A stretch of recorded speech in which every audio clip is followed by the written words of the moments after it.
What year was that? What year, bro? Let me see how you want to detail. Who was the record company? My friend. My brother. He's still trying to get in touch with his coach. Don't hear him, Ishmael. Leave him, give him time. Some of the pops last century. My friend, give him time. And you know these motherfuckers, they hate their culture, they despise it, and as soon as they embrace it full on, and before you know it, you've got dreadlocks. I love my culture. Yeah, man, roots and culture, white people, and they become the worst racists. They become the fucking racists. Ishmael, black power. Do you understand what I'm saying? Ishmael, I came to your thing last night. Taiwo, you need counseling. Your thing last night. I was the brother. The exhibition. And the sister. Right on, brother. On, brother. Come, let me give you a kiss, brother. My friend, I'm simply saying, understand it. They don't. And I'm saying to you, there's fine and detail at the base. The base of society expressed itself in a certain way. And that's how it always does. All we had was volume. But what we saw last week, it happened before. Only in isolated units like Brixton. In Brixton we burned down our own houses, our own shops. In Tottenham we did it. But those are what makes this a phenomenon is how it sparked up all over the place. But remember, when we had it in Tottenham, it sprung up in Handsworth. Then it sprung up in Asian communities beforehand. But it was contained. I'm saying to you, Taiwo, you talk and you talk over me. And when I'm trying to give you an analysis, don't be sorry. Allow me to elaborate. Smiley culture's death.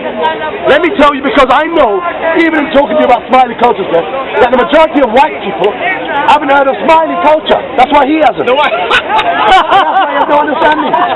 But let me share it with you. Let me show you the death of smiley culture. Smiley culture was a well-known musician and artist in the black community. Smiley culture made 2 records, and 2 ones were noted. Police officer and give me a producer. Talking about how the police and copy translator. Now, in understanding Smiley culture, it is claimed that the police went to Smiley culture's house. Police went to Smiley culture's house. They went to arrest him on drug charges. This is cool. They went to arrest him on drug charges. Was he a dealer? And during the arrest, he was a musician, as I said to you earlier. But you tried to reduce that. Ask my question. Was he a dealer? Yes or no, Ishmael? Yes. Yeah, music dealer. Music dealer. Taiwo. You're not looking for answers. You're looking for tarnish. I am. I said, if I tell you no, you look for something else. No, I wouldn't know. I never bought no drugs from him. But your girlfriend might have. Ask your girlfriend. Ask your girlfriend. She smokes crack. I don't know. Ask your girlfriend. Only on the weekend. Your girlfriend smokes crack. Only on the weekend. Only on the weekend. Only on the weekend. Why would the police go to his house looking for drugs? The point is, Taiwo, why don't you just pause and listen? I'm sorry. Don't be sorry, just don't do it again. Now, Smiley culture, as I was saying, musician, the police raided his home for drugs, and during the course of the arrest, this is a police version of events. The police said that he asked to make a cup of tea, and he went to the kitchen where he put on the kettle to make a cup of tea, and he took a kitchen knife from the kitchen drawer and stabbed himself through the chest, and it went through his back and killed himself. That's the police version of events. Now hold on, suicide. Now hold on. Now let me put this narrative to it. On any arrest, it doesn't have to be drugs, but it is drugs. When you make drugs arrests, you raid the homes with armed police. Now, when there's drugs involved in a crime, and Smiley culture was a millionaire, so we're not talking about selling half a house. We're talking about kilos here. Yeah. Hold on. Yes, he had investments in Sierra Leone, around the world, in oil, in diamonds. Of course, diamonds, blood diamonds. Yes. Now he's trying to tarnish the character. This is what the media does. Come on. Allow me. Anyway.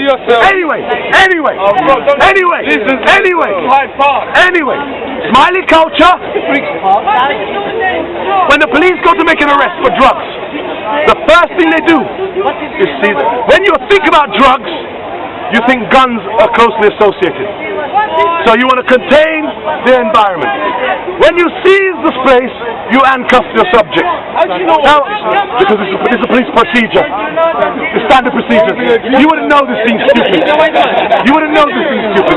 Imagine. Mother Nature allows us every right to be stupid, but he abuses the privilege. Imagine. It takes 10 billion sperm. It takes 10 billion sperm to fertilize one fetus, and that was the winner. That was the winner. Why did you have to win the race? Why did you? Why couldn't one of the other sperm? Why couldn't one of the other sperm have won the race and given us something different? My friend, when I see you, I understand why people are so pro-abortion. When I see you, and in fact, now, yes, and in fact, I now agree with it. I agree with postnatal abortion up till any age. So it's not too late now. It's not too late now. I don't hate you, Tyrone. You're the center of my amusement.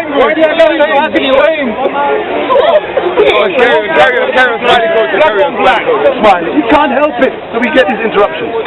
Smiley culture, they claim, stabbed himself to the chest. It is police procedure to handcuff the subject. What? Tell me, in what drugs bust, where you go to raid people for having millions of pounds worth of drugs, or hundreds of thousands of pounds worth of drugs, do you allow the subject to go make a cup of tea? The kitchen is the most dangerous place. He could have been going to stash the drugs down the sink. He could have been going to grab a kitchen knife to defend himself.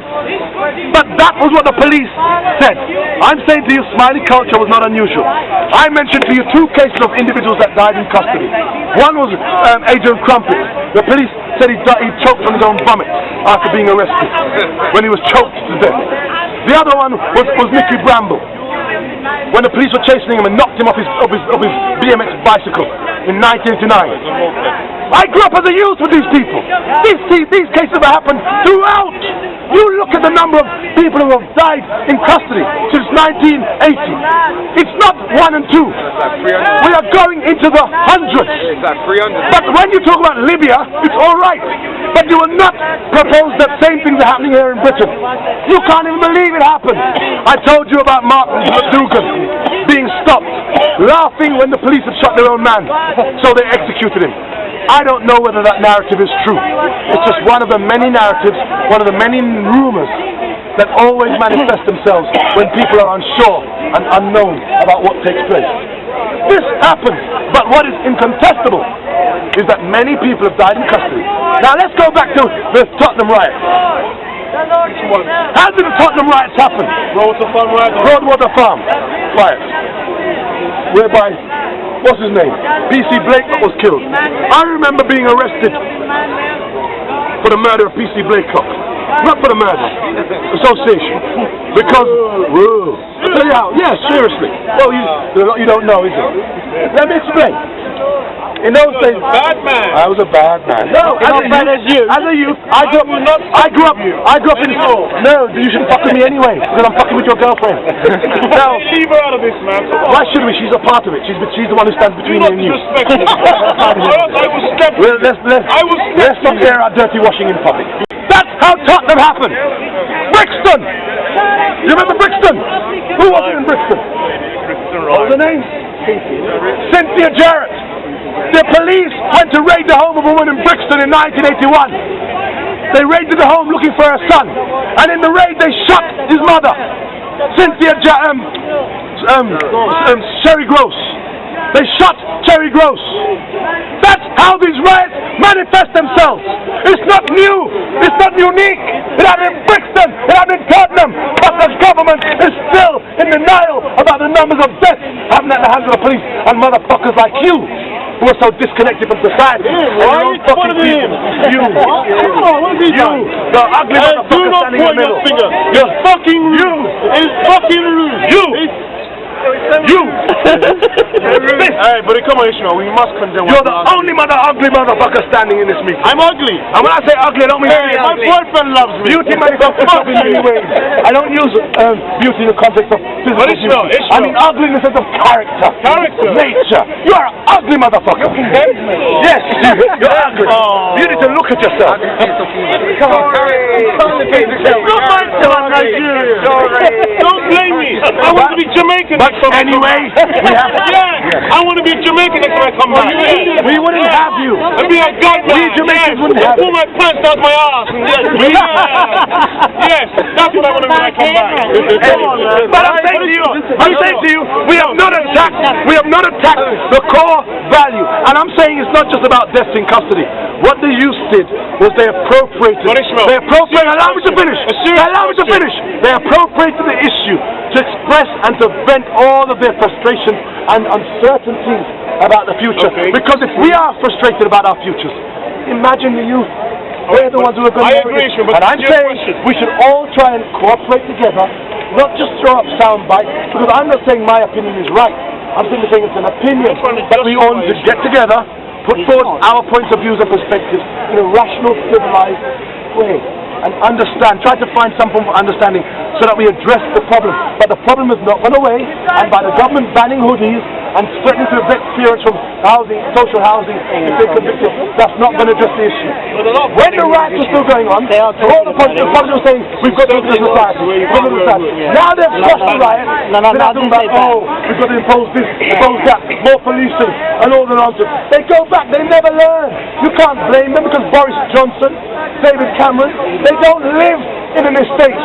They don't understand the place of society. They don't understand the struggle. And likewise, I criticize the youth. I criticize the youth because the youth of this society and civilization in the West have never had it so good. These youth have PlayStations. They have Jasmine's fucking TVs on the wall, and they still say, boy, I live in a ghetto, you know. Life is so fucking hard. With fucking PlayStations, you're a bunch of crap. South Africa, come on. You differ. Yeah, because really, I understand that, well, we live in a nice culture, we got everything. I agree with that 100%. I travel around the world, India, Africa, whatever. Yeah, so I know how they appreciate. Can you speak up so people can hear at the back? But the problem is that we live in a rich society and we have children who have no future. Yeah, and basically because we spent their future. Spent their future. You said we spent our their banking and our poor pension campaigns, which the pensioners are now being robbed of their future.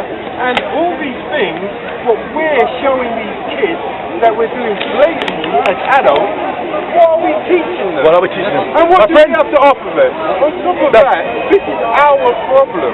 It's right. Our problem. Our. Not a black problem and not a white problem. It's our problem. We are the solution.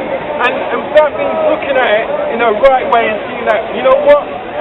We made them like that. We Right. had to adjust that. Right. Yeah, it's not. We've given them the wrong values and the wrong morals. You know. What is that we? You mean the politicians? We are no. Everybody. We have responsibility. And my friend, you make a key point. The politicians are the decision makers.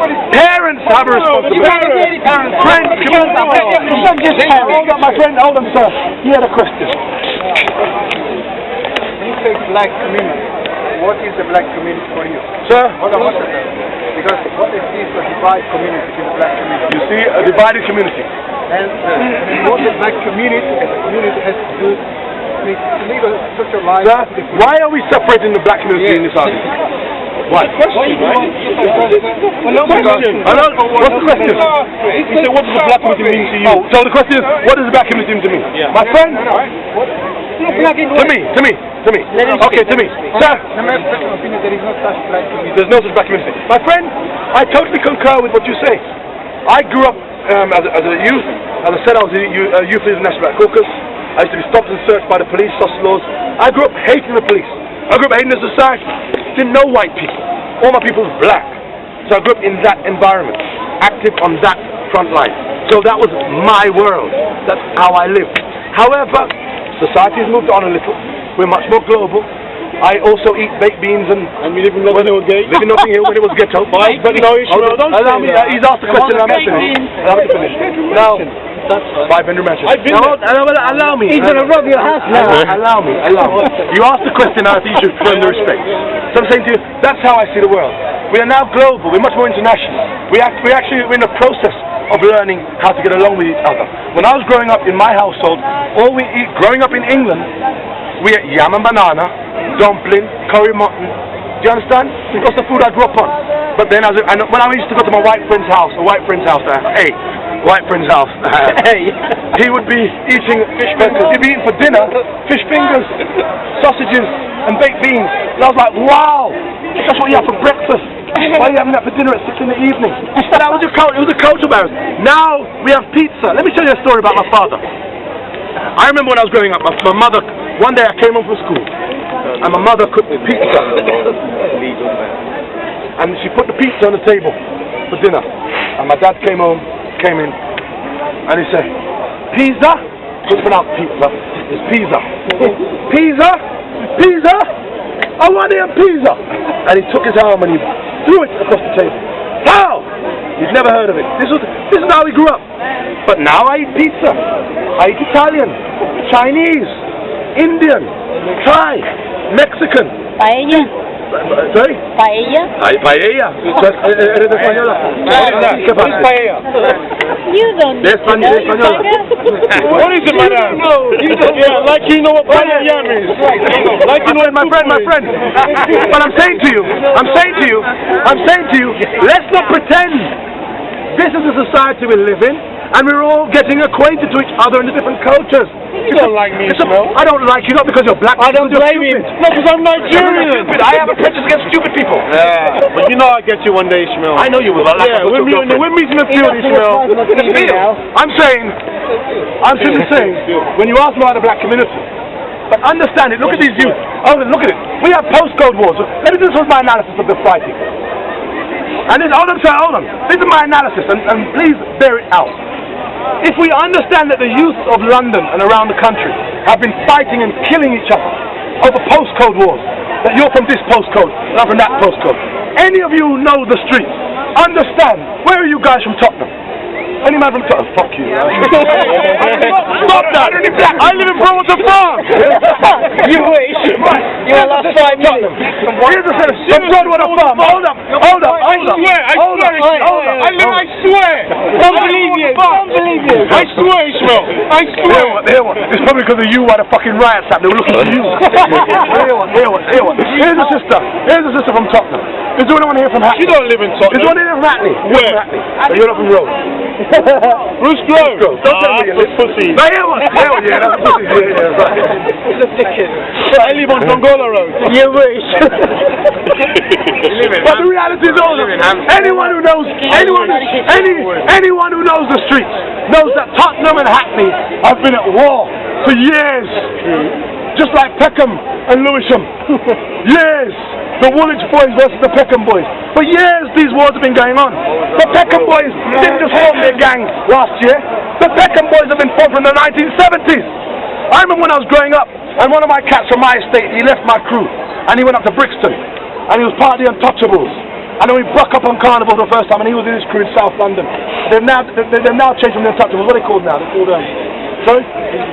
PDC and all them gangs there. They were Untouchables back in my time. Just then, Leslie, my main man, we grew up, and I remember that. You're losing me here. It's not beautiful. That's not hard. This is all black people benefit. I'm saying to you, these were the crews. There were beefs going on, and these beefs have been going on for years. Hackney and Tottenham. Yet, during the riot, the first place to blow up was where? Tottenham.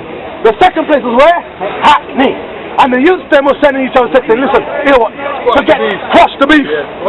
Crush the beef. They're saying squash the beef. Because they found a common enemy. And that's the great thing that come out of this. Hold on. All of these gangs had forgotten their differences as they came out to protest, rob and loot. Now hold on, here's the point I'm making. Allow me to make the point. Because you don't know. I know you. What do you mean you know it? What do you mean you know it? And you. You don't know it. You're not fucking good. You don't know about hard times. I'm fucking Nigerian. I had no fucking juice 10 years ago. I'm a fucking refugee. I'm a fucking refugee. What do you mean? I'm a fucking refugee. I'm a poor nigga. I'm a He stole millions. That is fucking personal. That is personal. I don't know. It's too late. This man was a educated in Saudi Arabia. You went to school. Where did you go to school? In Nigeria. You went to school in Saudi Arabia. Lie. Saudi Arabia.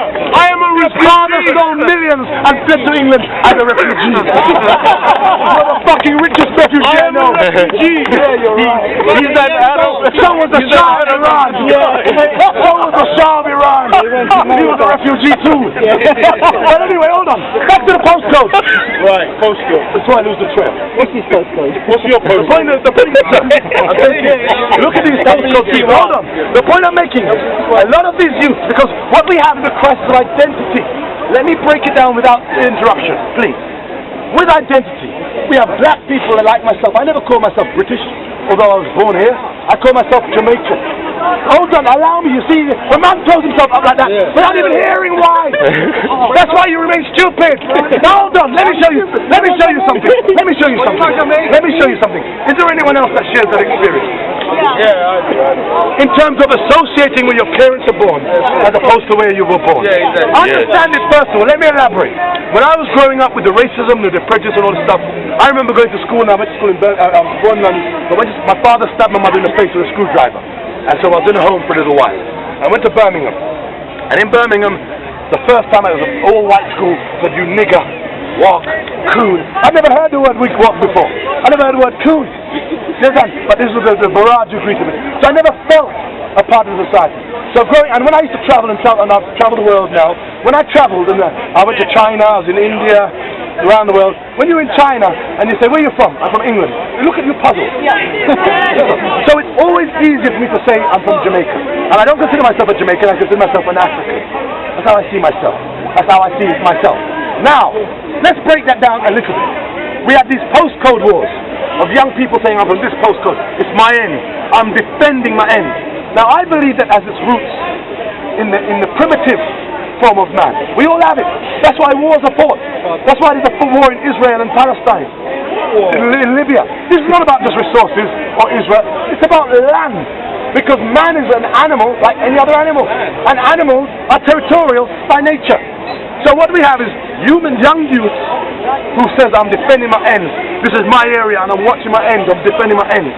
But when we get down to a smaller level of identity, just as in Europe, people in Pakistan, are they English, French, or are we European?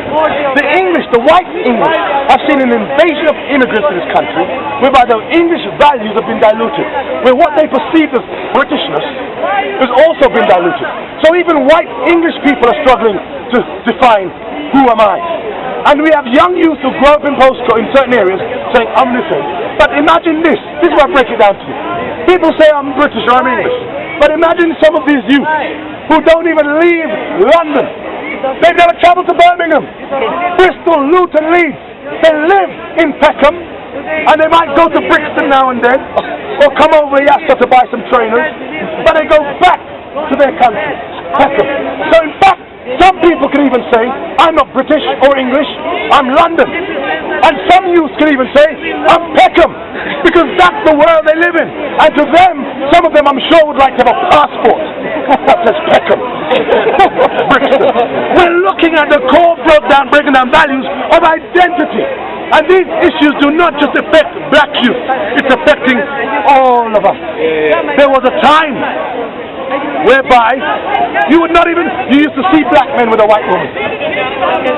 And the real victims of that in society was really the white woman.